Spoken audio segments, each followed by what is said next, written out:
سلام علیکم، من دوست مراد شریپов هستم، حجم‌نگار تاجیک، هنرمند سینما تئاتر. و امروز خیلی که ما شاهد شدیم دو ملت همزمان ایران و تاجیکستان بازی دوستانه داشتیم. یک بازی خوب و خاطرمان بود. ما هنرمندا چی میخواهیم؟ فقط صلح باشد، صلاح باشد، پرچمامون هم که پرپرافشان باشد.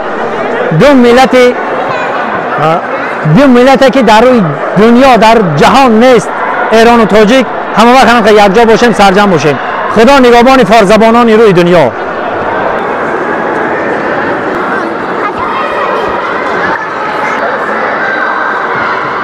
خب مسلماً پیوند دوستی بین ایران و تاجیکستان بسیار عمیقه و این مناسبات مثل مسابقات ورزشی و تبادلات فرهنگی اینها باعث عمیق‌تر شدن و بهتر شدن این روابط میشه و دوستی ها و قلب ها به هم نزدیک میشه و امروز هم بسیار پرشور بود. در حقیقت بازی بین هنرمندان ایران و تاجیکستان بسیار پرشور بود، خیلی لذت بخش بود. شور و هوا دو طرف تشویق میکردن، ایرانی‌ها تاجیکی‌ها رو، تاجیکی‌ها ایرانی‌ها رو، و این باعث پیوند اون قلب ها میشه.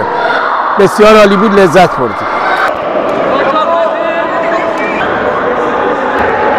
عین حال ما آمدیم برای تماشای فوتبال میانی هنرمندان بزرگسال ایران و تاجیکستان. هرچند که فوتبال بازها در میدان رقابت دارند، ولی این رقابت باز هم دوستی تاجیکستان و ایران را بین هم مستحکمتر می‌سازد. ما این رقابت را نهایت هر دوستی می‌بینیم، زیرا دوستی ما را پیوندتر و مستحکمتر می‌گرداند.